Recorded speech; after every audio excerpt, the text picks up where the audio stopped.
नमस्कार। भाषा हम सब बोलते हैं, रोज इस्तेमाल करते हैं, पर कभी सोचा है कि इसके पीछे का विज्ञान कितना गहरा है। आज हम एक ऐसे विचारक नोआम चॉम्स्की के काम की थोड़ी गहराई में जा रहे हैं। उन्होंने भाषा को देखने का, समझने का नजरिया ही बदल दिया। हमारे पास उनके 1965 के एक बहुत मशहूर काम aspects of the theory of syntax के कुछ हिस्से हैं, और साथ में एक लेख भी है जो उनके आइडियाज का इंट्रोडक्शन देता है। तो आज की बातचीत में हम यही समझने की कोशिश करेंगे कि चॉम्स्की भाषा को कैसे देखते थे, खास करिए कि वाक्य कैसे बनते हैं, मतलब सिंटैक्स, और हम इंसान, खास तौर पर बच्चे, भाषा सीखते कैसे हैं। ये सिर्फ नियमों की लिस्ट नहीं है ना, ये उससे कहीं ज्यादा है। ये समझने की कोशिश है कि हमारा दिमाग ये सब करता कैसे है। बिल्कुल। और देखिए, ये जानना जरूरी है कि चॉम्स्की से पहले क्या हो रहा था। ज्यादातर भाषा विज्ञानी क्या कर रहे थे, वो अलग अलग भाषाओं को डिस्क्राइब कर रहे थे। अच्छा, इस भाषा में ये शब्द हैं, ऐसे जुड़ते हैं, ये वाक्य बनते हैं, उसको संरचनावाद कहते हैं। पर चॉम्स्की ने आकर पूछा, रुको, सिर्फ ये मत बताओ कि भाषा क्या है, ये बताओ कि ये कैसे काम करती है। हमारे दिमाग में ऐसा क्या चल रहा है जो हमें ये भाषा की अद्भुत क्षमता देता है। उन्होंने मतलब एक ज्यादा गहरी व्याख्या करने वाली, यहां तक कि थोड़ी फिलोसॉफिकल सोच डाली इसमें। वो सतह के नीचे देखना चाहते थे। अच्छा, तो चलिए शुरू करते हैं उनके एक बहुत ही बुनियादी, पर लगता है बड़े क्रांतिकारी विचार से। वो जो फर्क था क्षमता यानी कॉम्पिटेंस और प्रदर्शन यानी परफॉर्मेंस के बीच, ये सुनने में थोड़ा भारी सा लगता है, पर ये जरूरी है ना? हाँ हाँ, बेहद जरूरी है। चॉम्स्की ने कहा, देखो, दो अलग चीजें हैं। एक तो है भाषा का हमारा अंदरूनी ज्ञान, हमारे दिमाग में जो भाषा के नियमों की एक समझ बैठी हुई है, जो शायद हमें खुद भी पूरी तरह पता ना हो। इसे उन्होंने क्षमता कहा, कॉम्पिटेंस। ये एक तरह की, आप कह सकती हैं, आदर्श जानकारी है। और दूसरी चीज है जब हम असल में भाषा का इस्तेमाल करते हैं, जब हम बोलते हैं, लिखते हैं, इसे प्रदर्शन कहते हैं, परफॉर्मेंस। परफॉर्मेंस। अब देखिए, जब हम असल में बात करते हैं तो कितनी गड़बड़ें होती हैं, है ना। हम अटक जाते हैं, शब्द भूल जाते हैं, कभी ध्यान कहीं और चला जाता है, या हाँ। व्याकरण की गलतियां भी कर देते हैं। ये सब प्रदर्शन का हिस्सा है। तो चॉम्स्की का पॉइंट ये था कि भाई, अगर हमें भाषा की असली बुनियादी संरचना समझनी है तो हमें इन रोजमर्रा की प्रदर्शन वाली गड़बड़ियों से परे देखना होगा। हमें उस छुपी हुई, उस आदर्श क्षमता पर फोकस करना होगा जो हर नेटिव स्पीकर के दिमाग में है। भाषा विज्ञान का असली काम, उन्होंने कहा, इस क्षमता का मॉडल तैयार करना है। कमाल है। मतलब जो हम असल में बोलते हैं वो हमारी असली भाषाई जानकारी का शायद एक अधूरा या बिगड़ा हुआ रूप भी हो सकता है। तो फिर ये दिमाग में जो क्षमता है, ये है क्या चीज असल में? क्या यहीं पर वो उत्पादक व्याकरण, जनरेटिव ग्रामर का आइडिया फिट होता है? बिल्कुल सही पकड़ा। हाँ, यहीं से बात आगे बढ़ती है। अगर दिमाग में भाषा का एक आदर्श ज्ञान है तो वो किस शक्ल में है? चॉम्स्की ने कहा कि ये ज्ञान एक उत्पादक व्याकरण के रूप में है। अब ये क्या है? ये नियमों का एक सिस्टम है। और खास बात यह है कि नियम तो सीमित हैं, गिने चुने, लेकिन उनसे आप किसी भाषा के अनगिनत कितने भी सही वाक्य बना सकते हैं और समझ सकते हैं। सोचिए ना, हम रोज कितने नए वाक्य बोलते हैं, सुनते हैं, जो हमने पहले कभी सुने ही नहीं होते। ये कैसे मुमकिन है? उत्पादक व्याकरण इसी चीज को, इसी रचनात्मकता को, क्रिएटिविटी को समझाने की कोशिश करता है। ये व्याकरण सिर्फ सही वाक्य उत्पन्न करता है, जेनरेट करता है, गलत वाले नहीं। ये हमारे दिमाग में भाषा बनाने की एक मशीन की तरह है, आप कह सकते हैं। अनगिनत वाक्य और नियम सीमित, ये तो सोचने वाली बात है। और मुझे याद आ रहा है, इसी से जुड़े दो और दिलचस्प शब्द थे, सतही संरचना यानी सरफेस स्ट्रक्चर और गहरी संरचना, डीप स्ट्रक्चर। ये क्या है? हाँ, परतों की तरह सोचना एक अच्छा तरीका है समझने का, और ये चॉम्स्की के सबसे सबसे प्रभावशाली आइडियाज में से एक है। इसने भाषा को देखने का नजरिया ही बदल दिया। देखिए, सतही संरचना वो है जो हम असल में बोलते या सुनते हैं, वाक्य जैसा हमें बाहर से दिखता है, उसका रूप। लेकिन चॉम्स्की ने कहा कि इस सतही रूप के नीचे एक और लेवल है, गहरी संरचना।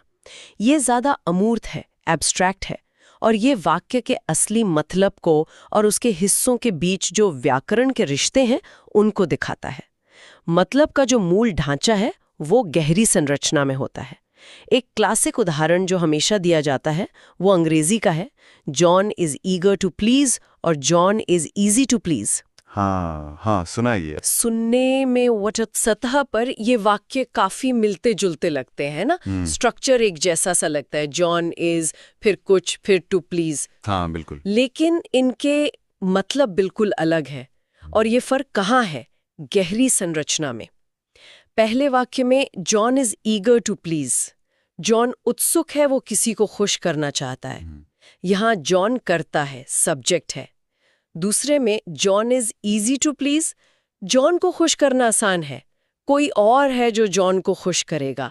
यहाँ जॉन कर्म है, ऑब्जेक्ट है। अच्छा। कोई भी अंग्रेजी बोलने वाला इस फर्क को फौरन समझ जाता है, भले ही उसे सब्जेक्ट ऑब्जेक्ट का व्याकरण न पता हो।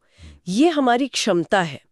अच्छा। तो उत्पादक व्याकरण का मॉडल ये मानता है कि हमारा दिमाग पहले गहरी संरचना बनाता है जहां मतलब साफ होता है, और फिर कुछ नियमों के जरिए, जिन्हें रूपांतरण या ट्रांसफॉर्मेशंस कहते हैं, उसे सतही संरचना में बदल देता है।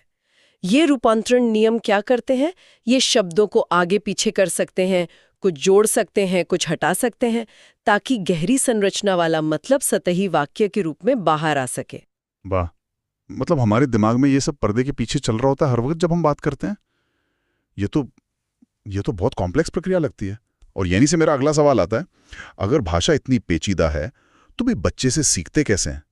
ये बात मुझे हमेशा हैरान करती है कि छोटे छोटे बच्चे अपनी मातृभाषा इतनी आसानी से और जल्दी कैसे सीख लेते हैं, जबकि बड़े होकर दूसरी भाषा सीखना पहाड़ जैसा लगता है। हाँ, ये सवाल तो चॉम्स्की के काम के बिल्कुल सेंटर में है, और उनका जवाब उस समय की जो सोच थी उसके बिल्कुल खिलाफ था। तब व्यवहारवाद, बिहेवियरिज्म का जोर था। B.F. स्किनर जैसे लोग मानते थे कि बच्चे भाषा सीखते हैं बस नकल करके, इमिटेशन, और जब सही बोलते हैं तो उन्हें शाबाशी मिलती है, रीइंफोर्समेंट। गलत बोलते हैं तो टोका जाता है, बस इसी से सीख जाते हैं।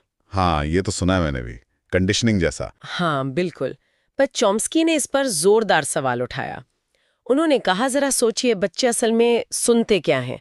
उनके आसपास जो भाषा बोली जाती है वो अक्सर टूटी फूटी होती है, वाक्य अधूरे होते हैं, लोग बोलते बोलते रुक जाते हैं, गलतियां करते हैं। इसे उन्होंने कहा उद्दीपन की अपर्याप्तता, पॉवर्टी ऑफ द स्टिम्युलस। मतलब बच्चों को जो भाषाई इनपुट मिल रहा है वो बहुत ही अधूरा और अक्सर खराब क्वालिटी का है। वो भाषा के सारे नियम सीखने के लिए काफी नहीं है। और इसके बावजूद बच्चे सिर्फ सुने हुए वाक्य रटते नहीं हैं, वो पूरी भाषा के जटिल नियम सीख जाते हैं। वे ऐसे नियम भी समझ जाते हैं जो उन्हें कभी किसी ने सीधे सीधे सिखाए नहीं होते। और कमाल की बात, वो ऐसे नए वाक्य बनाने लगते हैं जो उन्होंने पहले कभी सुने भी नहीं। तो ये सिर्फ नकल और शाबाशी से कैसे हो सकता है? बात तो सही है। तो अगर ये सिर्फ नकल नहीं है तो फिर बच्चे ये जादू करते कैसे हैं? क्या उनके दिमाग में कुछ खास होता है पहले से? हम इंसान भाषा सीखने की एक अंदरूनी, एक पैदाइशी क्षमता के साथ जन्म लेते हैं। भाषा हमारे जीन्स में है, एक तरह से हमारे दिमाग की बनावट का हिस्सा है।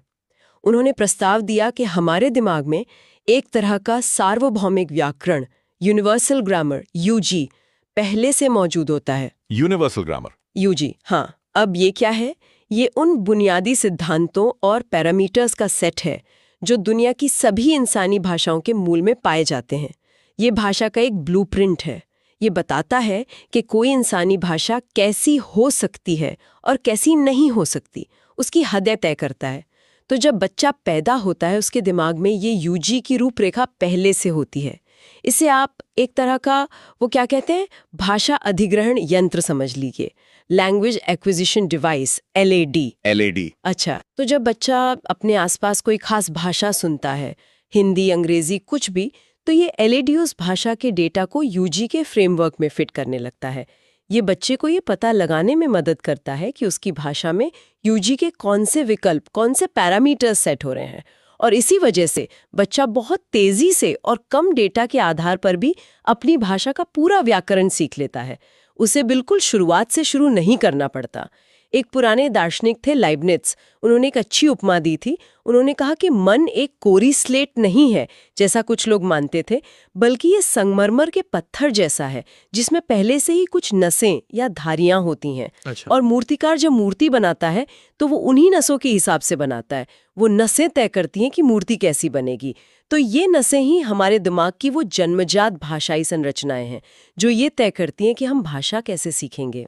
वाह, मतलब भाषा सीखना सिर्फ बाहर से सीखना नहीं है, बल्कि हमारे अंदर जो पहले से है उसका सक्रिय होना है।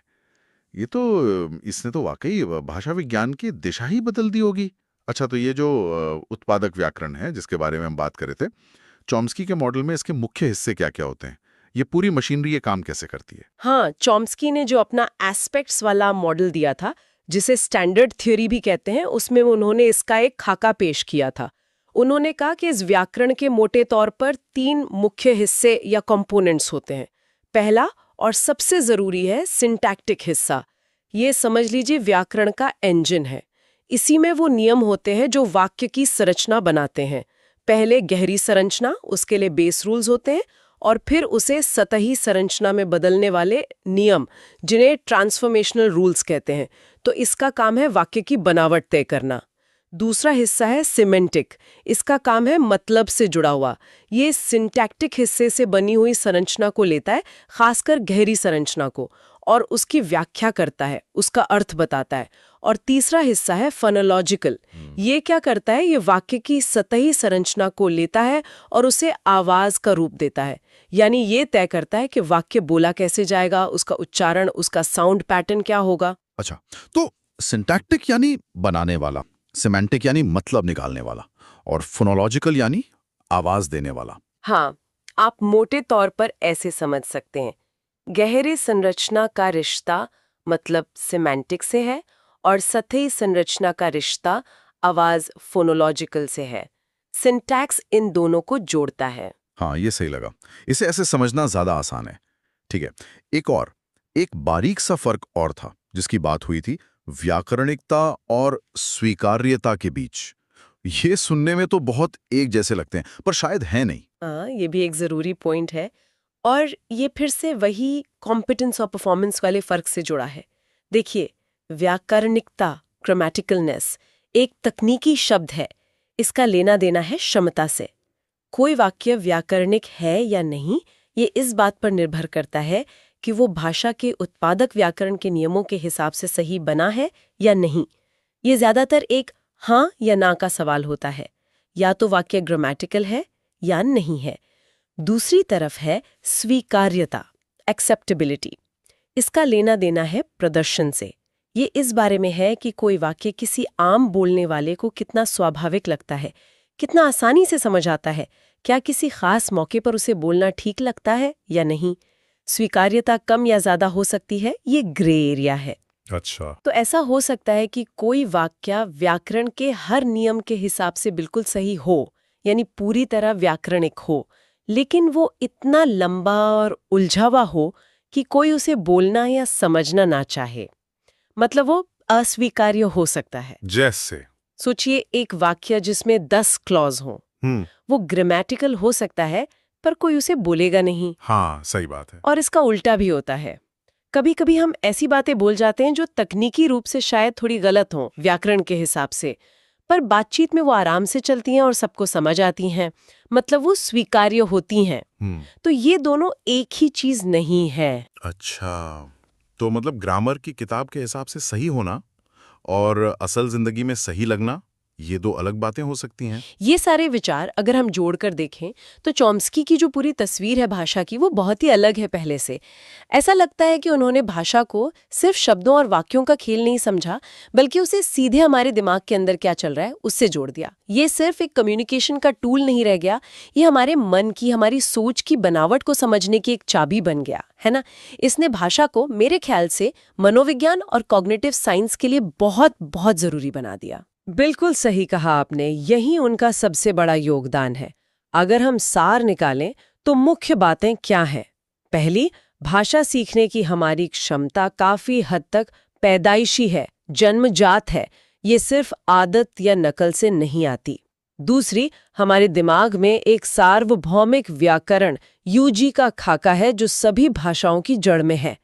तीसरी, हमें भाषा के आदर्श ज्ञान, क्षमता और उसके असल इस्तेमाल, प्रदर्शन में फर्क करना सीखना होगा।